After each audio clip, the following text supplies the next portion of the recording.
दोस्त ने जिक्र किया कि लोग अक्सर कह रहे होते हैं कि जी ये 6 महीने से जो खामोशी है, क्या ये सॉफ्टवेयर तब्दील हुआ है।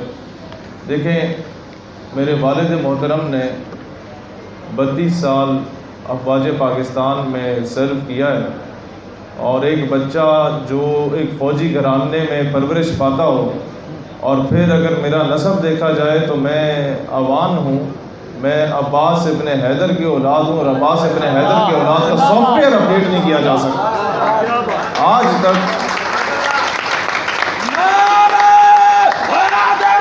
कि अगर हम लोग पॉलिटिकल सिनेरियो में आते हैं अगले 2-2.5 महीनों में इंशाल्लाह, तो याद रखें हमारा पहला नारा जो होगा वो ये होगा कि हमें जुल्फ़िकार अली भुट्टो और याहिया का पाकिस्तान नहीं चाहिए, हमें कायदे आज़म का मुकम्मल पाकिस्तान चाहिए जिसमें बांग्लादेश भी आता है, जिसमें मशरक़ी पाकिस्तान भी आता है। एक मौलवी साहब जेलम पहुंचे हुए और दूसरे मौलवी साहब घर से नहीं निकल रहे, और कौम उस चीज़ में पड़ी हुई है। जो भी नौजवान दरस इंतज़ामी करता है उसको तब तक डिग्री ना दें जब तक 6 महीने का अंग्रेज़ी का कोर्स ना करा दें। तो कायदे आज़म के मजमू में सबसे ज़्यादा खिताब किन लोगों ने किया? बरेलवी उलमा ने। जनाजा किसने पढ़ाया? देवबंद स्कूल ऑफ थॉट के आलिम दीन ने, और जनाजे पे गाजी अब्बास का अलम भी लगा हुआ था। यानी कि कायदे आज़म ने दफन होते होते फ़िरका वारियत को भी दफन कर दिया था। Dates why I call him my leader. Jews की एग्जाम्पल लें कि 1000 साल यहूदी जो हैं वो ग़ुलामी में रहे, और उन्होंने 1000 साल में कोई एहतजाज शायद ही किया हो। यहूदियों ने होमवर्क किया, अपनी नस्ल की तरबियत की, उसको टेक्निकली स्ट्रॉन्ग किया। आज वो दुनिया का 1% है, लेकिन 1% से भी कम है, लेकिन पूरी दुनिया का मीडिया और पूरी दुनिया की इकोनॉमी उनके कब्जे में। आप लाख बोले कि भाई फ़लस्तीन में जुल्म हो रहा है, जब बीबीसी बोलेगा कि जुल्म तो फ़लस्तीनी कर रहे हैं इजराइल के साथ, जब CNN फ़लस्तीन के ख़िलाफ़ होगा, जब फॉक्स न्यूज़ फ़लस्तीन के ख़िलाफ़ होगा, तो आपके यहाँ मेरे नारे लगाने से कुछ भी नहीं होगा। आप 50 साल लगाते हैं एक बंदे को इलेक्टेबल बनाने में, और वो 5 मिनट लगाता है उस बंदे को ख़रीदने में। दुनिया की इकोनॉमी उसके पास है, दुनिया का मीडिया उसके पास है। What have you done? What I have done? कुछ भी नहीं किया। अब प्रैक्टिकली क्या काम करने की ज़रूरत है? ये चीज़ मुश्किल नहीं है। आप माजी में एग्जाम्पल्स लें, जमात इस्लामी की पाकिस्तान बनने से पहले की है, उन्होंने ज़ीरो से स्टार्ट लिया, बग़ैर पैसे के वो स्टेबल हो गई। आप एग्ज़ाम्पल लें जमीयत उलमा इस्लाम की, उन्होंने ज़ीरो से स्टार्ट लिया, उन्होंने अपने एक मकाम बना लिया। आप एग्ज़ाम्पल लें TLP की, उन्होंने ज़ीरो से स्टार्ट लिया, उन्होंने अपना एक मकाम बना लिया। आप एग्ज़ाम्पल लें MQM की, उन्होंने एक स्टूडेंट ऑर्गेनाइजेशन से आगाज़ किया और पूरे सिंध पे हुकूमत की। आप एग्ज़ाम्पल लें सिबकतुल्लाह खान पगाड़ा रहमतुल्लाह अलैह की, सोरे बादशाहों ने कहा जाता था, उनको फांसी दे दी अंग्रेज़ ने, बिल्कुल ज़ीरो से मल्टीप्लाई कर दिया गया, और आज भी सिंध की असम्बली में 17-18 सीटें उन लोगों की। आप एग्ज़ाम्पल लें इवन पीपल्स पार्टी की, तो उसका कोई जद्दी पुश्ती निज़ाम नहीं था।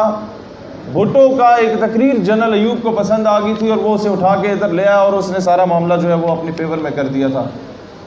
तो कोई चीज़ जो आप ये कहते हैं कि जी ये फरिश्ते लाते हैं या एजेंसीज लाती हैं तो तभी कामयाब होंगे, अदरवाइज़ पता नहीं कैसे कामयाब होंगे, हाथ पे हाथ धर के बैठे हुए नहीं भाई।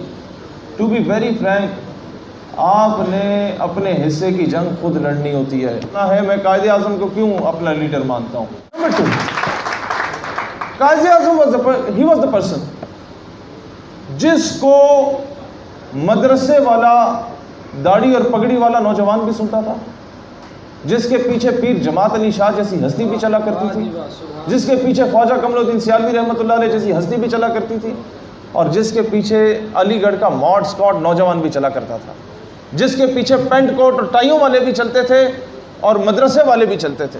ही वॉज द लीडर कि वो जब ग्लासेस लगा के बात कर रहे होते थे और यूं पेपर पे देखते थे जब, तो एक बार गिलासेस गिर गई तो लोगों ने चीखें और तालियां बजाई कि वो जना जो कभी हमारे आगे झुका नहीं। अब एनके उठाने के लिए अंग्रेजों ने कहा कि हमारे आगे झुकेगा, तो कायदे आज़म ने जेब से दूसरी एनक निकाल के लगा दी। तो उसमें दूर अंदेशी उसकी ये हुआ करती थी। और फिर कायदे आज़म, अब मैं आपको एग्जाम्पल देता हूँ। रसूलुल्लाह अलैहिस्सलाम किसी बहुत बड़े आलिम दीन की ख्वाब में भी आ सकते थे, किसी बहुत बड़े मुफ्ती आज़म की ख्वाब में भी आ सकते थे कि तुम जाओ और बड़े सगीर में मुसलमानों की क़यादत करो। आखिर कोई तो वजह थी कि मोहम्मद अली जिन्नाह को चुना गया कि वो एक तबके का लीडर नहीं था, वो कौम का लीडर था। वो पंजाबी का लीडर नहीं था, बलोची का लीडर नहीं था, पठान का लीडर नहीं था, वो मुसलमानों का लीडर था। 54% ऑफ पाकिस्तान आपसे छीना गया था। 54%। ए फजले हक ने इस मीनारे पाकिस्तान पे खड़े होके करारदादे पाकिस्तान पेश की थी। शेरे बंगाल उसे कहा जाता है, उसको गद्दार कह दिया गया। कायदे आज़म की बहन जब इलेक्शन लड़ी थी सदारत का, यहां से उसे शिकस्त दी गई थी। मशरकी पाकिस्तान से वो जीत गई थी। वो मुझसे बड़े पाकिस्तानी हैं। हमने उन्हें गद्दार कहा। मोहतरमा फातिमा जिन्नाह पे गद्दार के टप्पे लगे। और फिर भारत ने, भाई वो आपका दुश्मन है, उस बनिए ने कोई कसर नहीं छोड़ी आपके मुल्क को तकसीम करने के लिए। वो आपको डे फर्स्ट से एक्सेप्ट ही नहीं करता था, लेकिन हमने मौका क्यों दिया? भाई आज जो सोशल मीडिया पे सुन रहे हैं, हम लोग महीने डेढ़ के अंदर इंशाअल्लाह ताला तमाम खलीजी रियासतों में भी और ओवरसीज़ जितनी भी दूसरी रियासतें, वहाँ पाकिस्तानी हमारी ऑर्गेनाइजेशन के सेमिनार्स आज से कराना शुरू करेंगे, जहाँ एक तरफ मगरबी पाकिस्तान का झंडा लगा करेगा, एक तरफ मशरकी पाकिस्तान का झंडा लगा करेगा। हमारे बंगाली दोस्त वहाँ पर आया करेंगे, हमारे बिहारी दोस्त वहाँ आया करेंगे, आसाम के दोस्त होंगे, जूनागढ़ के दोस्त होंगे, और उसके साथ बलोच होगा, पठान होगा, सिंधी होगा। और एक और चीज़, वो बंदा जो at the time of partition अपनी जान, माल, इज्जत, आबरू, तन, मन, धन कुर्बान करके ही travelled all the way from India to Pakistan, मैं उसे महाजर नहीं मानता, वो मुझसे बड़ा पाकिस्तानी है। मैं उसका एहतराम इन अपने भाइयों से ज़्यादा बढ़ के करता हूँ। क्यों? क्योंकि वो असल पाकिस्तानी अपना सब कुछ छोड़ के आया है। और मैं एक और चीज़ आपके सामने रखूँ कि आप लोग खुशनसीब हो कि आपकी इस ऑर्गेनाइजेशन का जो सेक्रेटरी जनरल है, इसका शुमार, इसके ख़ानदान का शुमार उन लोगों में है जो हिजरत करके हिंदुस्तान से पाकिस्तान आए। आप लोगों को फ़ख्र होना चाहिए कि यहाँ पर कार्ड खेला जाता है कि जी सारी पार्टी की क़यादत जो मरकज़ी है वो पंजाब को दी जाए। हमेशा सब पॉलिटिकल पार्टीज़ में होता है। आपको खुशी होनी चाहिए कि आपकी जमात का मरकज़ी नायब सदर जो है उसका ताल्लुक़ गिलगित बल्तिस्तान से। उसके बाद जो सीनियर मोस्ट कोई बंदा वहाँ पर आता है तो उसका ताल्लुक़ खैबर पख्तूनख्वा से है। हम लोगों ने एजुकेशन रिफॉर्म्स पे क्या काम करना है। आज तक हम रोते रहे कि जी बड़े बड़े स्कूल्स हैं जहाँ एक आम बेचारा बंदा अपना बच्चा नहीं पढ़ा सकता। अमीरों के बच्चे के लिए अलग स्कूल होगा, बीकन हाउस होगा, कैम्ब्रिज का निज़ाम होगा, ऑक्सफोर्ड का निज़ाम होगा, रूट स्कूल सिस्टम होगा। ठीक है, मुझे किसी से इख्तलाफ नहीं। गरीबों के बच्चों के लिए और होगा। एलीट क्लास के लिए जो लीडिंग एंड पे होंगे लोग मुस्तकबिल में, चाहे वो लायक हो या नालायक हो, उनका बाप उन्हें किसी मकाम पे बिठा देता है, उनके लिए और स्कूल होगा। गरीब का बच्चे के लिए गवर्नमेंट स्कूल होगा। मैं कहता हूँ प्राइवेट स्कूल होने चाहिए। आप उन्हें बंद ना करें, लोगों का बिजनेस है, चलाने दो। बच्चे पढ़ना चाहते हैं पढ़ने दो, लेकिन एक शर्त रख दो कि जो बंदा सरकारी मुलाजिम है, जो बंदा MNA है, MPA है, कर्नल है, जनरल है, वजीर है, मशीर है, उसके बच्चे के लिए लाजिम होगा कि वो सरकारी स्कूल में तालीम हासिल करे। आपके मुल्क में यकसा तालीमी निज़ाम राइज हो जाएगा। जुबान को इज्जत देनी है हमने। दो चीज़ें हमने करनी है। एक तो अपनी ज़ुबान को इज़्ज़त कैसे दोगे? जो लोग किसी मर्तबे या मकाम पे बैठे हैं वो कोई भी फैसला सादिर करते हैं तो अंग्रेज़ी ज़ुबान में किया जाता है। हमें अंग्रेज़ी ज़ुबान से कोई नफ़रत नहीं है भाई। हमें तुम चीनी सिखाओ, हम खुशी से सीखेंगे। हमें अंग्रेज़ी सिखाओ, खुशी से सीखेंगे। हमें अफ्रीकन सिखाओ, फ्रेंच लैंग्वेज सिखाओ, हम खुशी से सीखेंगे। हर ज़ुबान आनी चाहिए, लेकिन सलीके से फ़िज़ाओं में जो खुशबू घोल सकते हैं। अभी कुछ लोग बाकी हैं जो उर्दू बोल सकते हैं। CSS के इम्तिहानात को अगर आप अंग्रेज़ी के साथ साथ ये चॉइस दे दें कि अगर कोई उर्दू में ये इम्तिहान देना चाहता है तो वो भी दे सकता है, तो मैं कहता हूँ लोअर मिडिल क्लास का बंदा सबसे ज़्यादा मेन स्ट्रीम में आएगा इंशाल्लाह। एक गरीब का बच्चा आपको सबसे पहले डिप्टी कमिश्नर नज़र आएगा, वो ब्यूरोक्रेट नज़र आएगा, 22 ग्रेड का अफसर नज़र आएगा आपको, वो सेक्रेटरी लेवल का बंदा नज़र आएगा। और जब उसने भूख देखी होगी, जब उसने प्यास देखी होगी, जब उसने अपने बाप को रेडी लगाते हुए देखा होगा, जब उसने अपने बाप को नान लगाते हुए देखा होगा, तो वो जब मेन स्ट्रीम में आएगा तो वो करप्शन नहीं करेगा, वो इलाके की चोर बाजारी को ख़त्म करेगा कि मैं किसी नान भाई के साथ ज्यादती ना करूं, दिहाड़ीदार मजदूर के साथ ज्यादती ना करूं। और ये तभी होगा जब आप गवर्नमेंट स्कूल से कल्चर को प्रमोट करेंगे, क्वालिटी एजुकेशन वहाँ देंगे। अदरवाइज़ मैं आपको सच्ची बात बताऊँ, हम पहले भी नारे लगाए, बाद में भी नारे लगाएंगे, और सियासत चमकाने के लिए बहुत कुछ किया जा सकता है। प्रैक्टिकली ये कौम गुलाम रहेगी जब तक इसको आप अपनी शनाख्त नहीं देते। हाँ, अंग्रेज़ी कैसे पढ़ाएंगे? अब आपको बहुत हैरत होगी कि हम अंग्रेज़ी कैसे पढ़ाएंगे और वो क्यों पढ़ाएंगे। मैं हो सकता है अगले 1-2 हफ्तों में मिलूँ हनीफ जालंधरी साहब से भी और मुफ्ती मुनीबर रहमान साहब से भी, जितने भी बोर्ड्स हैं तमाम मकातब फ़िक्र के, उनकी जो चेयरमैन है उनको, कि दर्स निज़ामी जो भी नौजवान करता है, मैं नमल यूनिवर्सिटी के डायरेक्टर से भी मिलूंगा जो national university of modern languages है, जो ज़ुबानें सिखाती है, कि जो भी नौजवान दर्स निज़ामी करता है उसको तब तक डिग्री ना दे जब तक 6 महीने का अंग्रेज़ी का कोर्स ना करा दें। अब होगा क्या, मैं ये पहले कॉन्सेप्ट समझे, फिर अभी आपको नाराज़गी होगी कि ओ हमें अंग्रेज़ी ज़बरदस्ती नहीं। मैं आपको बताता हूँ क्यों। भाई आप मदरसे में इस्लाम सिखाएं पाकिस्तान के, वो ज़रूरी है, ठीक है, मस्जिद में सिखाएं, खानकाह में सिखाएं, ज़रूरी है, लेकिन क्या आपका इस्लाम जो 1.5 अरब लोग अपना मज़हब छोड़ चुके हैं चीन में, वहाँ तक पहुँच सकता है उसका पैगाम उर्दू में, पंजाबी में, पश्तो में? रशिया में लोग देरी हो गए हैं, बजाय इसके यार ये गिलास और ये खाना रोक दो, बिल्कुल रोक दो, ये बाद में होगा, बिल्कुल वहाँ बैठ जाएं सुकून से। जो लोग देरी हो गए हैं, जो लोग किसी रिलीजन को नहीं मानते, इससे पहले कि उनको इन्फ्लुएंस करके ज़ायनिस्ट बना दिया जाए, यहूदी बना दिया जाए, ईसाई बना दिया जाए, आप लोगों के दर्स निज़ामी के कोर्स में, ये मेरा वादा है, मैं एथिज़म का टॉपिक डालूंगा कि इसको किस तरीके से काउंटर किया जाए। अल्लाह की वादानियत पे बात आ चुकी है भाई।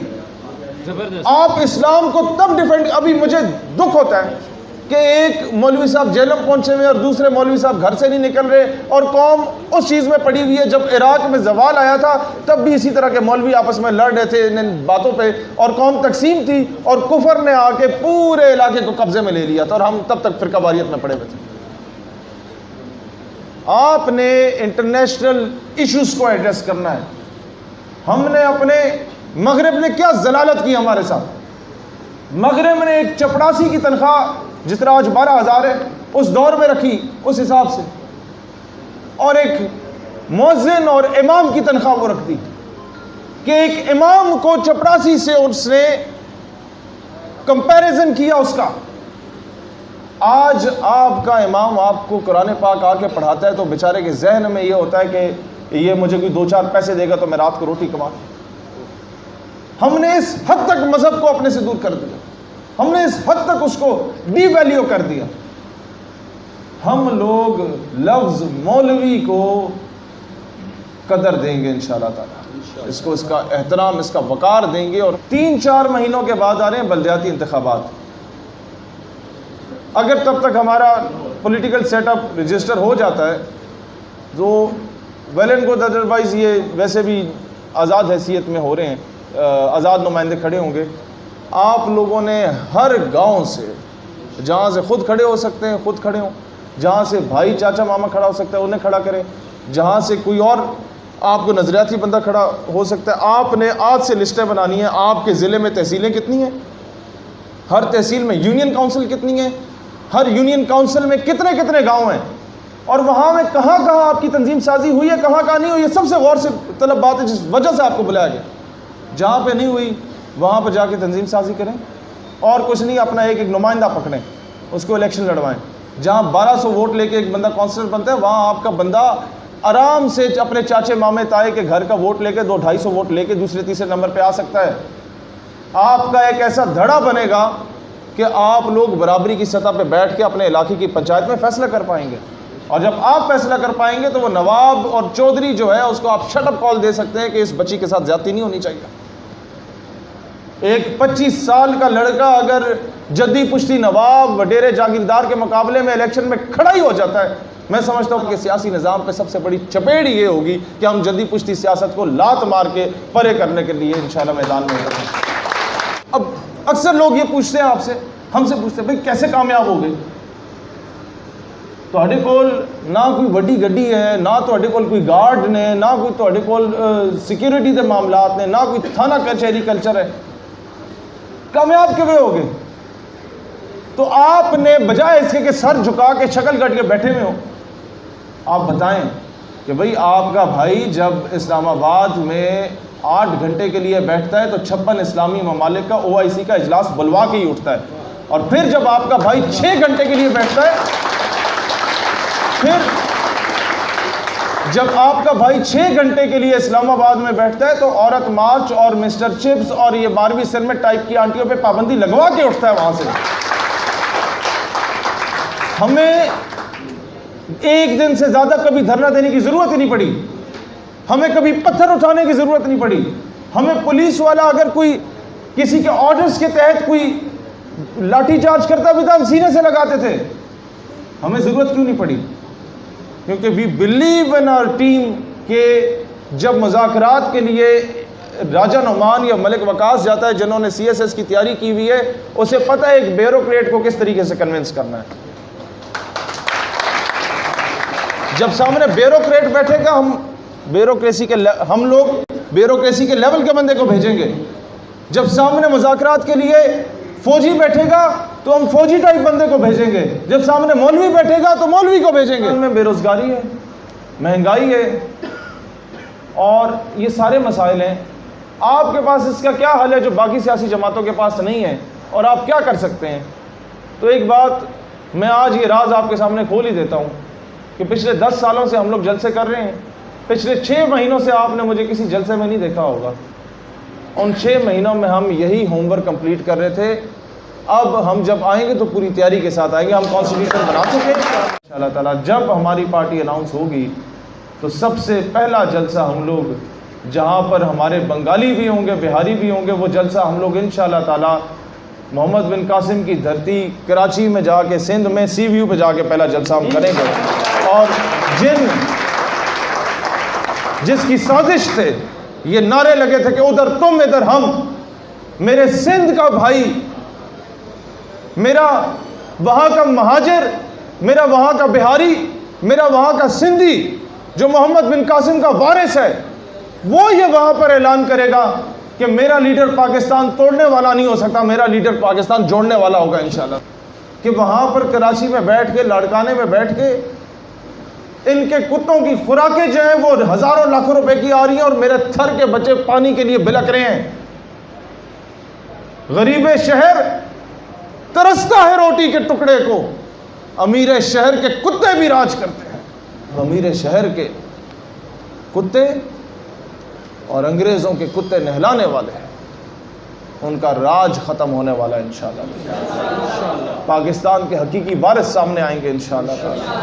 और आपको अल्लामा इकबाल की फैमिली, सर सैयद की फैमिली, वासिफ अली वासिफ की फैमिली, आपको हमारे दाएं और बाएं बैठे नज़र आएंगे इंशाअल्लाह जिस दिन हम लोग ये अनाउंसमेंट करेंगे।